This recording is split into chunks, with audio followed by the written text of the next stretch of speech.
안녕하세요 여러분, 폴라리스 유진입니다. 이번 시간은 돈의 비밀 시리즈 네 번째 편인데요. 앞서 1, 2, 3편은 우리 사회의 돈에 대한 편견과 이중적인 입장, 하지만 빠르게 변화하고 있는 지금의 세상을 중심으로 구성된 내용들을 전달해 드렸었어요. 여러분들의 반응, 다양한 댓글, 의견들 정말 너무 감사드립니다.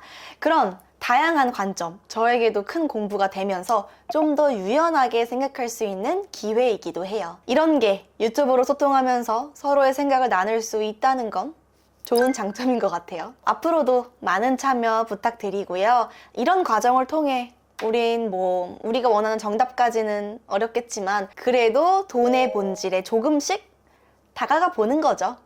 그렇게 의미를 부여해보자고요. 제가 준비한 돈의 비밀 시리즈는요, 기존 이론서나 교과서에 나와 있는 내용과 관점과는 조금은 여러분들 차이가 있을 수 있다는 점 꼭 먼저 말씀드리고 싶습니다. 그냥 현실, 리얼 경제에서 5년간 세금 납부하고 이익이나 부가가치를 또 창출해내면서 얻은 수익으로 투자를 또 병행하는 생계형 젠지 자영업자의 관점으로 정리한 내용이라는 점 고려하고 들어주셨으면 좋겠어요. 사실 제가 무슨 경제 부분 전공자도 아니고 아직은 또 공부가 많이 필요합니다. 책 속의 돈과 현실 세계의 돈이 너무나도 다르다는 점, 필드에서 실제 뛰면서 알게 되고 경험하면서 정리된 생존 본능이 결합된 실제 시장에서 돈의 비밀에 대한 이야기라는 점 다시 한번 안내드립니다. 얼마 전에 제가 지금 쓰고 있는 책 작업 때문에 현재 교육기관에서 사용되고 있는 경제 교과서를 살펴볼 기회가 있었는데요. 아니나 다를까 역시나였습니다. 제가 받은 느낌은 과연 이 교과서의 목적은 뭘까? 실제 경제 환경과의 어떤 그 괴리감도 뭐 그렇지만 이건 그냥 시험이 목적인 것 같더라고요. 저는 경제금융교육이 국영수만큼 중요하다고 항상 주장하지만 해당 교과서는 학생들로 하여금 경제금융과 더 멀어지도록 만드는 그런 느낌? 좀 더 가면 이거 진짜 큰일 나겠구나. 솔직히 무섭기까지 했습니다. 이거부터 가볼게요, 여러분들. 경제란 무엇일까요? 경제. 막상 딱히 뭐라고 정의하기 참 부담스럽죠. 그럼 편하게 겉모습은 이렇게 이야기할 수 있을 것 같아요. 경제는 그냥 우리의 일상이죠. 삶 그 자체라고 할 수 있습니다. 생산하고 분배, 교환하고 소비하는 활동.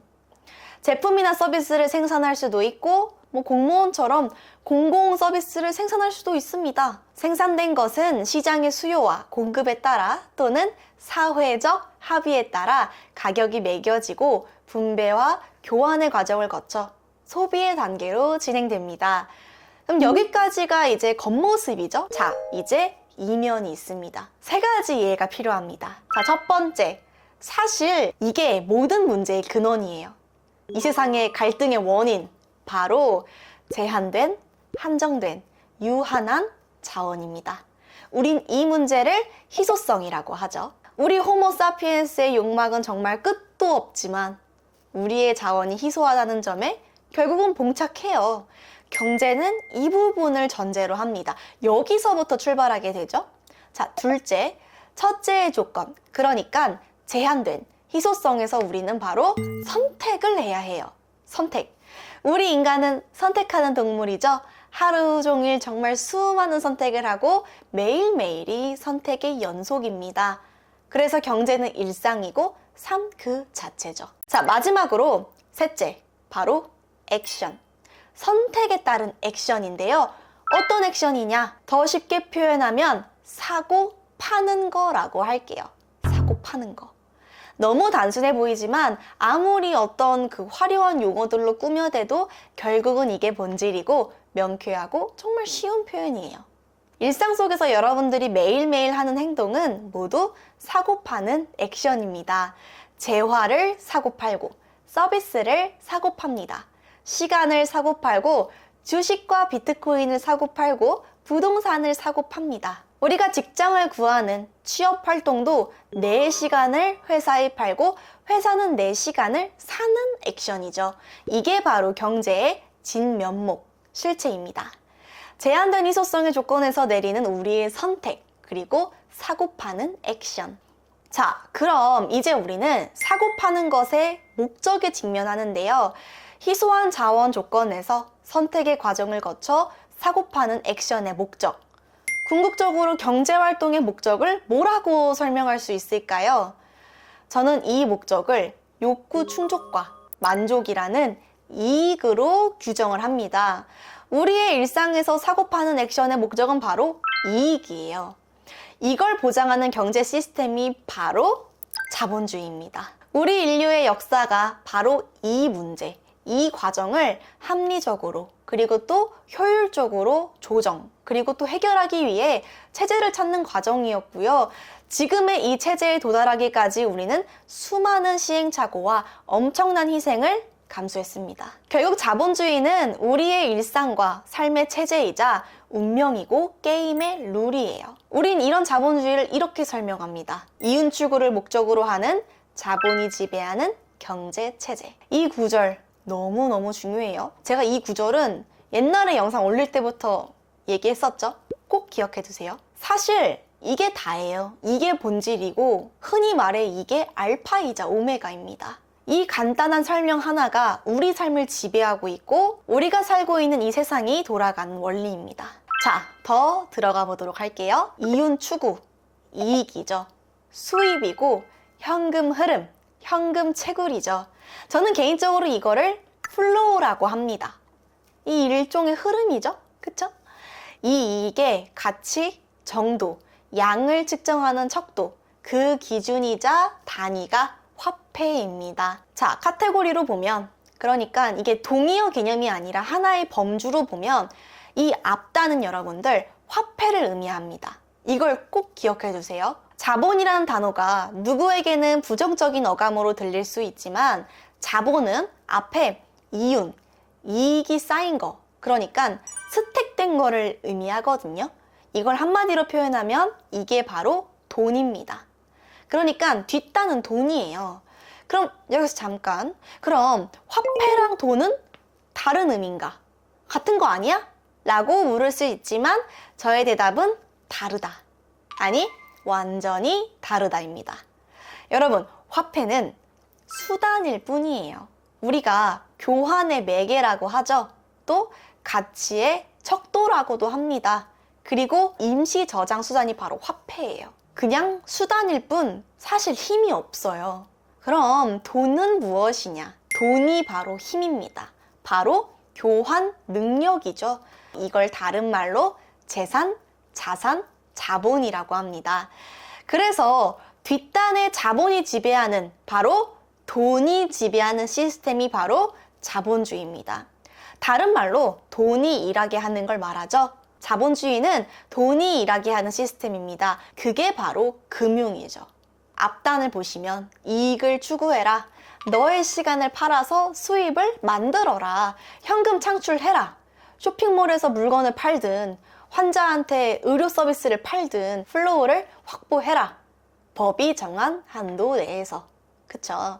즉 범주로 화폐를 의미합니다. 임시 저장 수단이죠. 그 화폐를 소비하고 남은 스택, 그게 바로 돈입니다. 돈은 힘이죠. 교환 능력이고요. 구매력입니다. 그게 자본이고 자산이면서 재산이죠. 그 자체로 힘을 상징하면서 상대적으로 길고 안전하게 그 가치를 저장할 수 있는 용기, 컨테이너입니다. 가치 저장 수단이죠. 그러니까 이익을 추구해서 화폐를 확보해라. 하지만 화폐는 가치가 하락하죠. 임시 저장 수단이죠. 녹아내립니다. 그러니까 최대한 잠시 활용해라. 그럼 어떻게 한다? 화폐를 돈으로 바꾼다. 되도록 안전한 저장 수단을 찾아라.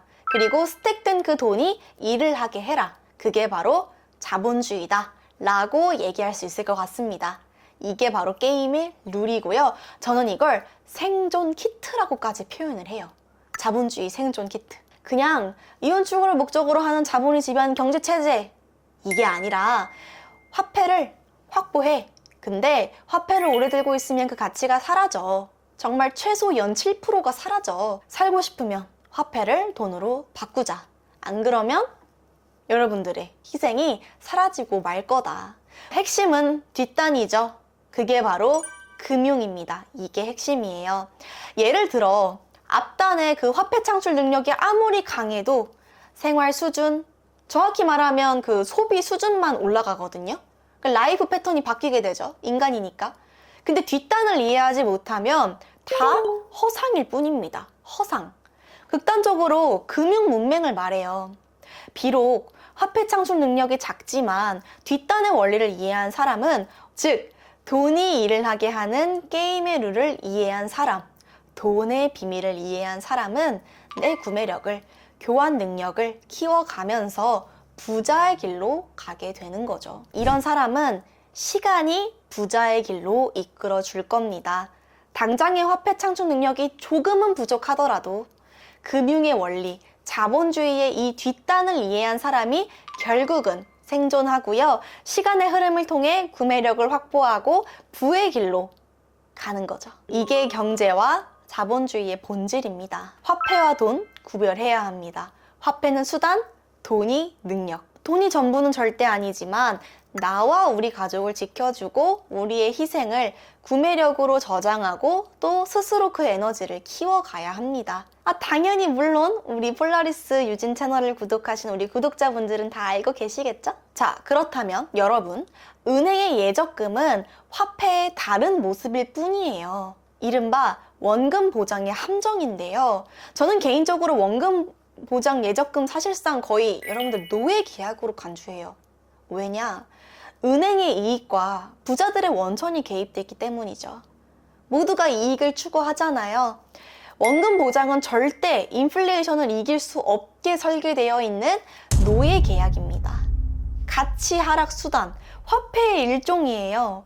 우리의 귀를 현혹하는 원금 보장과 이자의 은행 마진을 결합해서 이걸 부자들에게 제공하는데 이게 화폐 가치 하락보단 구조적으로 낮게 설정되어 있다는 거.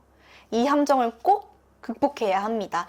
근데 솔직히 이게 진짜 민감한 영역이긴 하지만 이게 현실이에요. 우리 사회는 사실 원금 보장 예적금을 강요하죠. 그게 미덕이고 현실은 그게 아닌데, 원금 보장 예적금은 절대 돈이 일하게 하는 게 아닙니다. 다른 사람에게 기회를 제공할 뿐이거든요. 가치 하락 수단이자 기회 제공 수단입니다. 청년 도약 계좌가 마지노선이라고 할 수 있을 것 같아요. 제도의 어떤 방향성을 떠나서 그나마 최후의 방어선이라고 할 수 있겠죠? 가입 대상 조건이나 어떤 재원 마련 등의 개인적인 의견을 떠나서 최후의 방어선이라고 생각합니다. 물론 선택은 각자의 몫이겠죠. 너희들은 진짜 돈이 뭔지 모르지? 이 정도도 감사히 여기고 불평불만하지 말고 성실히 맡은 바 일해서 나한테 가지고 와. 그리고 의심하지 마. 그리고 또 욕심내지 마. 그리고 진실에 다가가지 마. 저는 개인적으로 그렇게 들립니다. 여러분들 다시 돌아와서 저는 이 점을 강조하고 싶어요. 이 구조를 알고 이해하자. 이게 진짜 게임의 룰이다. 그리고 용기 내서 경험하자. 시행착오 두려워하지 말자. 좋던 싫던 이게 우리가 살아가야 할 세상의 진면목이다. 피할 수가 없으니까. 결국 돈이 일하게 하는 금융을 이해해야 하는 게 핵심입니다. 그래서 이런 말이 있습니다. 문맹은 생활을 불편하게 하지만 금융 문맹은 생존을 불가능하게 만들기 때문에 문맹보다 더 무섭다. 바로 19년간 최장기간 미국 연준의장을 지내신 앨런 그린스펀이 한 말이죠. 앞서 살펴본 자본주의의 뒷단, 돈이 일하게 해야 한다는 자본주의의 게임의 룰을 강조한 말로 유명합니다. 우리가 꼭 기억해야 할 구절이라고 생각해요. 자, 여러분들 이번 시간은 우리는 조금 더 돈의 비밀에 다가갔습니다. 근데 중요한 건 용기 같아요. 막연한 두려움이 아닌 용기. 부자로 가는 길은 머리가 아니라 희생, 안목, 믿음, 애티튜드라고 제가 항상 강조드렸죠? 자, 오늘은 여기에 용기를 더합니다. 괜찮아요, 여러분. 우리도 할 수 있어요. 제가 함께 하겠습니다. 자, 다음 시간은요, 돈의 비밀 5번째 시간. 지금 이 시대, 돈이 있는 곳, 좋은 용기, 찐 가치 저장 수단이 있는 곳, 황금어장의 시간으로 다시 찾아오도록 할게요. 오늘 영상도 도움이 되셨다면 구독과 좋아요 부탁드리면서 지금까지 폴라리스 유진이었습니다. 우린 다음 영상에서 만나요. 여러분들 안녕.